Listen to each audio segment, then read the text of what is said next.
जो नियमावली लाई गई है ये बिल्कुल हास्यास्पद है। अब शिक्षा विभाग भी शोषण द्वार खोल दिया है और शिक्षकों पर फिर एक बार असंवैधानिक तरीके से अत्याचार और जुल्म का डंडा चलाया गया है। जो कमेटी बनाए थे स्थानांतरण नियमावली, सेवा शर्त और शिक्षकों के हित के लिए, आप रिपोर्ट दीजिए, क्या हुआ उनका रिपोर्ट? अवकाश का मामला उठा, वेतनमान का मामला उठा, विद्यालय 10 से 4 चलेंगे, वो सब पीछे हो गए। अब स्थानांतरण नियमावली पर चलेगा राजनीति। यह तो राजनीतिक कोड़ा है। क्या सोच रहे हैं? शिक्षकों को अपमान का घूंट पीने के लिए आप विवश कर रहे हैं? तो बिना दिमाग का आदमी गया में रहता है, बिना पेड़ का पहाड़, बिना पानी की नदी, और वहाँ एसीएस अभी घूम रहे हैं। यह 18 वर्षों के बाद एक झुनझुना दिया गया शिक्षकों को। बिहार सरकार के शिक्षा विभाग के द्वारा बिहार के तमाम शिक्षक व शिक्षिकाओं के स्थानांतरण को लेकर के नई पॉलिसी बना दी गई है। इस बात की जानकारी बिहार के शिक्षा विभाग के मंत्री सुनील कुमार ने दी है। उन्होंने कहा है कि तमाम शिक्षक व शिक्षिकाओं को हित देखते हुए ये पॉलिसी बनाई गई है, लेकिन इस पॉलिसी के बनने के बाद लगातार शिक्षक संघ व शिक्षक नेताओं में आक्रोश है और इसका विरोध करते नजर आ रहे हैं। इन तमाम मुद्दों पर बात करने के लिए अभी हमारे साथ शिक्षक नेता शैलेंद्र शर्मा जी हैं, इनसे हम बात करते हैं। सर, इस पॉलिसी को सर्वप्रथम आप कैसे देख रहे हैं? बिल्कुल 75,000 विद्यालय और लगभग 1 से 2 करोड़ निरीह जनता, दलित, महादलित, गरीब, किसान के बच्चे और लगभग 5 लाख शिक्षकों के लिए यह हास्यास्पद स्थानांतरण जो नियमावली लाई गई है ये बिल्कुल हास्यास्पद है, विसंगतिपूर्ण है और कहा जाए तो माल प्रैक्टिस, घूसखोरी का एक नया राह खोला गया है। और इस नई राह पर शिक्षकों को चलने के लिए मजबूर होना पड़ेगा, विशेषकर महिला शिक्षकों को। दिव्यांगों से भी घूसखोरी होगी, विकलांगों से घूसखोरी होगी और असाध्य रोग से पीड़ित एक तो डॉक्टर और स्वास्थ्य के जितने भी अस्पताल हैं उसके द्वारा शोषण के बाद अब शिक्षा विभाग भी शोषण द्वार खोल दिया है और शिक्षकों पर फिर एक बार असंवैधानिक तरीके से अत्याचार और जुल्म का डंडा चलाया गया है। विशेषकर राजनीतिज्ञों के द्वारा, वर्तमान सरकार के द्वारा और शिक्षा विभाग के पदाधिकारियों के द्वारा। आखिर उन कमेटियों की रिपोर्ट क्या हुई?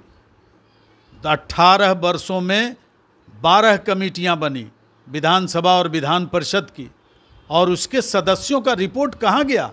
आज बड़े बड़े स्वर में बोल रहे हैं सत्ताधारी के एमएलसी लोग कि यह विसंगतिपूर्ण है। आपका रिपोर्ट क्या हुआ?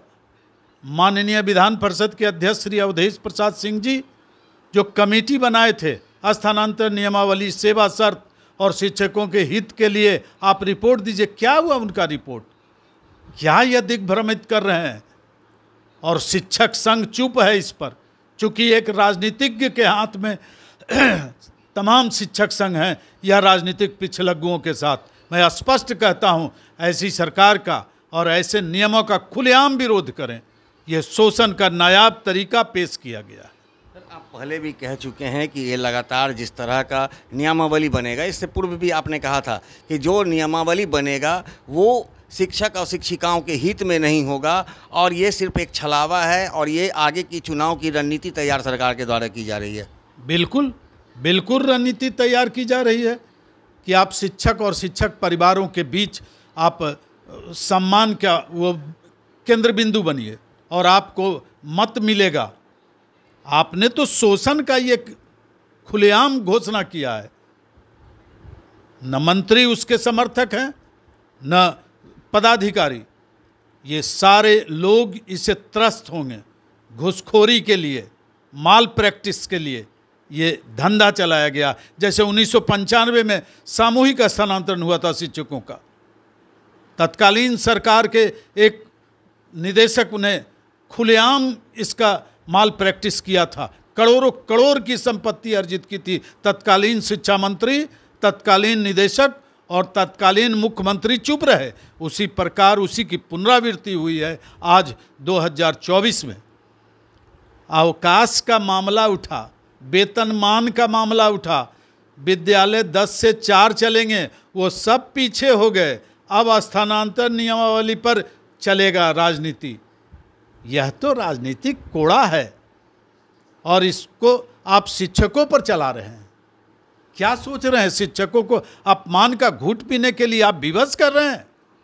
अभी सर नियमावली बनाई गई है, अब कहा जा रहा है कि जो स्थानांतरण की जो प्रक्रिया होगी वो दिसंबर से शुरू हो जाएगी। इसके पहले जो लोग हैं वो उन्हें 10 ऑप्शन दिया जाएगा, उसके लिए आवेदन करेंगे। तो क्या लगता है ये आवेदन की प्रक्रिया दिसंबर तक पूरी हो जाएगी और जो शिक्षकों की जो नियुक्ति की प्रक्रिया है वो दिसंबर से शुरू हो जाएगी, क्या लगता है? बिल्कुल नहीं, ये तो लुक्का छिपी का खेल है, राजनीतिक प्रपंच है, राजनीतिज्ञों का नाटक है। और शिक्षकों को पात्र बनाकर, टूल्स बनाकर वो विधानसभा और विधान परिषद में वो चुनाव लड़ने का एक टूल्स के रूप में प्रयोग करेंगे। ये कभी पूरा नहीं होगा। सक्षमता उत्तीर्ण शिक्षक 6 महीने से इंतजार कर रहे हैं पदस्थापन के लिए। ऐसी क्या बात है? अब उनका स्थानांतरण का विषय होगा और स्थानांतरण के मुख्य 10 बिंदु हैं, जिसमें सभी बिंदु विवादास्पद हैं, विसंगतिपूर्ण है। 5 वर्षों के बाद फिर उनका स्थानांतरण होगा। किनका? बीपीएससी वाले पुरुषों का, महिलाओं का, विकलांगों का, दिव्यांगों का, सक्षमता उत्तीर्ण का। आपने इसको बाइफरकेट क्यों नहीं किया? और वैसे जिले हैं जहां एक ही अनुमंडल है, उनका क्या होगा? अनुमंडल से बाहर, वहाँ बाहर के शिक्षक नहीं जाएंगे या वहाँ के शिक्षकों का तबादला नहीं होगा? वहाँ वैकेंसी ऐसे ही रहेगी। किसको मूर्ख बना रहे हैं? बुद्धिजीवियों को मूर्ख मत बनाइए, मूर्ख बनाना छोड़ दीजिए। अभी भी समय है, अभी भी समय है। इन विसंगतियों का निराकरण कर दीजिए माननीय मुख्यमंत्री जी, और इसमें आप संज्ञान लीजिए। आपके पदाधिकारी निरीक्षण कर रहे हैं। अभी बोध गया तो बिना दिमाग का आदमी गया में रहता है, बिना पेड़ का पहाड़, बिना पानी की नदी, और वहाँ एसीएस अभी घूम रहे हैं। शिक्षकों को जो अभी ऐप के द्वारा बनाने की बात कर रहे हैं, सभी शिक्षक अभी ऐप से और बाढ़ की विभीषिका से जूझ रहे हैं, और आप निरीक्षण कर रहे हैं इस पर्व और त्यौहार में। आपको आपके निरीक्षी पदाधिकारी कहाँ हैं? आपने एक निरीक्षी पदाधिकारी की सूची पेश की थी कि शिक्षकों का निरीक्षण करो और वहाँ पर दोहन करो, और आज आप स्वयं घूम रहे हैं। के पाठक जी के उसकी पुनरावृत्ति आप कर रहे हैं, अक्षरशः पालन कर रहे हैं, शिक्षकों पर जुल्म ढाने का काम कर रहे हैं। शिक्षक चुप हैं। बहुत टुकड़े टुकड़े में इनको बांट के आपने बहुत बड़ा काम किया है कि आपकी मनमानी चले, और संवैधानिक ढंग से जो आपने कार्य करने का संकल्प लिया है वह बिल्कुल असंवैधानिक है। इसकी लगता है सर ये एक खाना पूर्ति की गई है? बिल्कुल खाना पूर्ति। यह 18 वर्षों के बाद एक झुनझुना दिया गया शिक्षकों को, और शिक्षक जो हैं चुप हैं, और शिक्षक नेता भी चुप हैं। और शिक्षक नेताओं की कौन? जब सत्तासीन सत्ताधारी दल के, सरकार के शिक्षक प्रतिनिधि चुप हैं और धीमे स्वर में भर्त्सना करते हैं, यह बिल्कुल गलत है। शिक्षक प्रतिनिधियों के आगामी चुनाव में बदला लें, विधानसभा के चुनाव में डटकर विरोध करें, अपने परिवार के साथ समूल नष्ट करें इनका। और यही नीतीश कुमार महागठबंधन में भी, और यही नीतीश कुमार डबल इंजन में भी।